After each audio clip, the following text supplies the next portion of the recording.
Bismillahirrahmanirrahim. Assalamu alaikum, dear students. Hope you all are fine. So now, students, I'm sure that everyone is ready for the next lecture. But before starting the next lecture, I hope that you already have done the homework, the task which I assigned you. What was that task? That you were supposed to write each and every question in your notebook, but still I didn't receive the assignment of all the students. So kindly, this is my request that I'm still waiting for your assignments, and kindly submit your assignments as soon as possible. So now, students, let's move towards the second reading of the first unit. The second reading of the first unit is, that is, Jinnah's vision of Pakistan. In the introduction, I already told you that we have to discuss about the vision and mission of the very important figures of our history, and that we have already done with one important figure, that was the Holy Prophet Sallallahu Alaihi Wasallam. So today, now it's turn of another important figure and personality of the history, and that is Jinnah. Now in this chapter, we will study that what was the vision of Jinnah and what was his mission as well. But the most important thing which we will discuss in this lesson is this, that here you can see in the bracket, it is already mentioned. It is Mr. Jinnah's presidential address to the Constituent Assembly of Pakistan. Means that in this lesson we will discuss about his address which his presidential address which he has done in the Constituent Assembly of Pakistan. But before starting about, or before delivering the detailed lecture about the Constituent Assembly of Pakistan, first let me tell you the very general points about the Qaid, about the great hero, about the great hero of our nation, which already you know. But these some of the common lines or some of the important points which I'm going to explain, that is for those students who are still not aware about the detail about the great hero of our history. So now, students, listen to me carefully. This is a general points which I'm going to share with you about the Qaid, about great leader. Qaid Azam is the greatest leader of our history. You already know this thing, and he won a separate state of Pakistan and printed his name forever in the pages of history. He was a sincere and devoted leader of the Muslims. He was an intelligent and lively thinker. He awakened the Muslims from the slumber, and he told them that they were a separate nation from Hindus. So they needed a separate state to live according to their religion and culture. He impressed upon the mind of Muslims of India and the necessity of a separate country.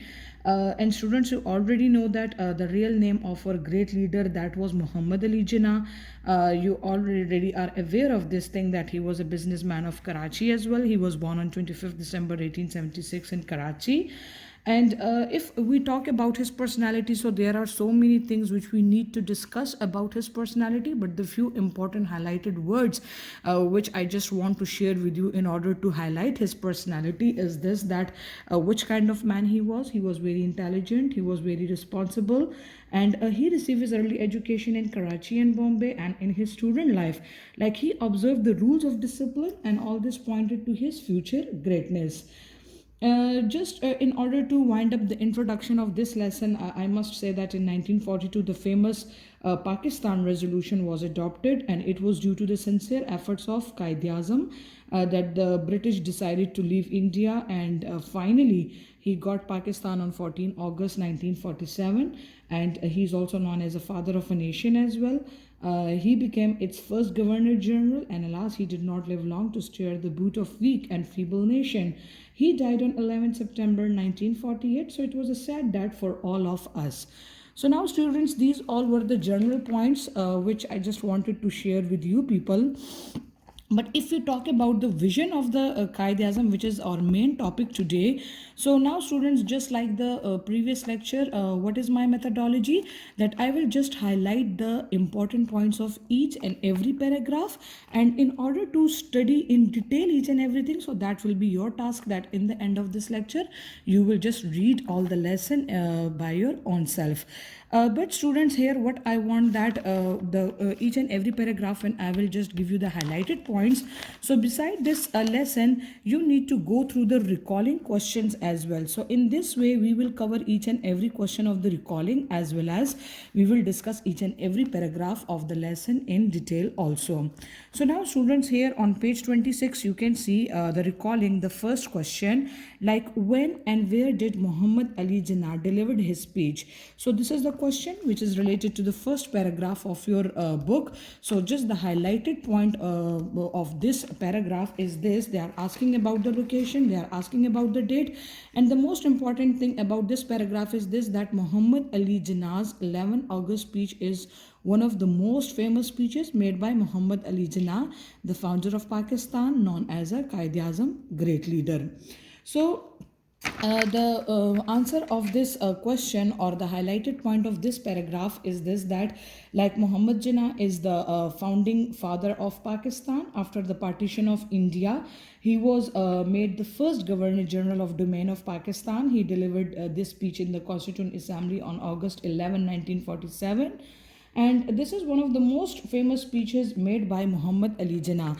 Now, what was his famous speech that was made by Muhammad Ali Jinnah?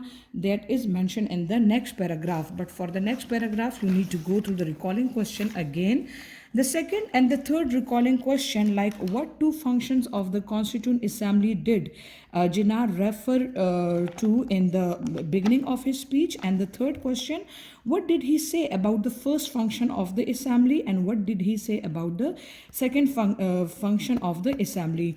Now students, in his speech, he discussed about the two main functions of the assembly, which is mentioned in the second and the third paragraph of this lesson. So now first let's go through the second paragraph, the main points of the second and the third paragraph, that what were those two important functions of the assembly which he delivered in his speech. So here on page 22, here it starts like in this paragraph third, we have to you just here, if you can say that dealing with our first function in this assembly, these are his original exacted words which he recorded, but the highlighted points which I want to share with you, that he said that the first function of the Constituent Assembly was the framing of the future constitution of Pakistan, and constitution was a need of Pakistan, a few born state, so therefore making of constitution was a wondrous and responsible task of the assembly. Now here you can see this, the fourth paragraph. In fourth paragraph, there he is talking about the second function. Hope that the first function is clear to you. And now, what was the second function of the assembly according to our great leader Quaid? So he said that the second function of the assembly was to act as a federal legislature of Pakistan.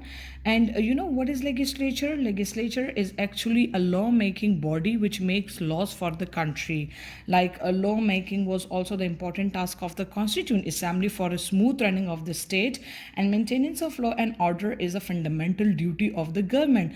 Like definitely a country cannot run smoothly if that country is not having any kind of rules, any kind of laws. So this was the main function of the assembly according to Muhammad Ali Jinnah, which he mentioned in his speech as well. So now just go through the fifth question of recalling. Which legacy does Muhammad Ali Jinnah refer to in his speech? So for the fifth question, you just need to go through the fifth paragraph. Here you can see the fifth paragraph is mentioned. So the highlighted and the main points of the fifth paragraph is this, that Muhammad Ali Jinnah referred to the legacy of the nepotism and jobbery. His main focus was on the two evils of the society which he just wanted to root out from the society. What was that two things? That was nepotism and jobbery. Now what do you mean by nepotism and jobbery? Here you can take help from the vocabulary. Just look at page 25. Here you will find the meanings. Jobbery, here the word is mentioned. Jobbery means the practice of making private personal profit out of public office through corruption or graft. And what do you mean by nepotism? Here the meaning is clearly mentioned. Nepotism means favoritism shown to relatives or close friends by those with the power or influence. So in simple words, we can say that the legacy or the main important thing which he want to focus was this, that he just want to root out all the evil things from the society, in which he the main things which he highlighted or he discussed, so that was about the nepotism and the jobbery. So they, according to Qaid, like they are the great evils which are harmful for the state, no doubt. And he categorically said in his speech that he would never tolerate any kind of jobbery, nepotism, or any other such practices. And any person involved in such practices would be handled with iron hands. This is what he said in his speech about the legacy of the nepotism and jobbery. So this means, or these things shows that how much he was a fair man, and he wanted to see a Pakistan a welfare state. Most importantly, he was against all evil practices such as corruption, bribery, and nepotism, etc. And he wanted to uproot all the evils and ignoble practices from the state of Pakistan. Now see the question number 6 of the recalling.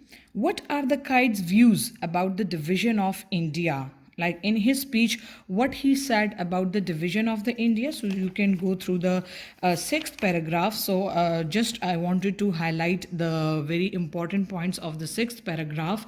So listen to me carefully. Like the views about division of India, that what he said, what was his views about this issue.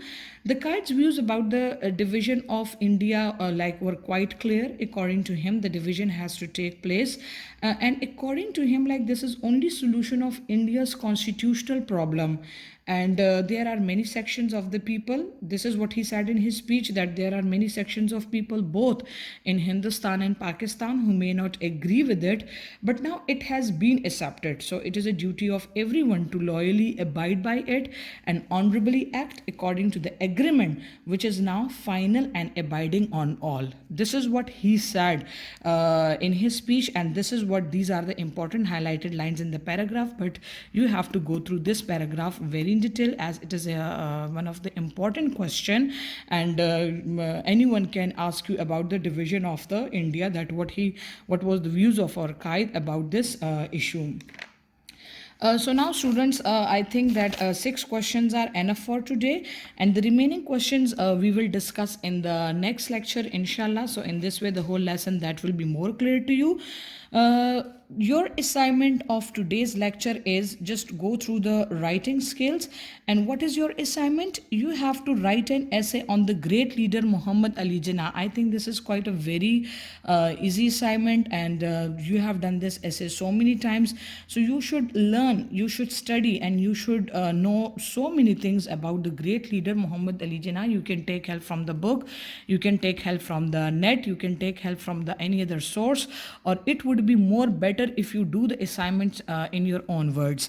And one thing more students, that kindly do your assignment on time. I will be waiting for your assignment. Do your assignment very neat, and you have to just write an essay. And now I just forgot to tell you about the word limit. The word limit for the essay, that should be at least 300 to 320 words, right? And you have to do the essay in your same English notebooks, which I already assigned to you in the previous lecture, that you have to make the separate book for the English notes. So kindly do your assignment in that English notebook, and hopefully the today's lecture is quite clear to you. So inshallah, in the next coming lecture, we will cover the remaining questions, plus we will cover the remaining paragraphs of this lesson as well. Take care, and Allah Hafiz.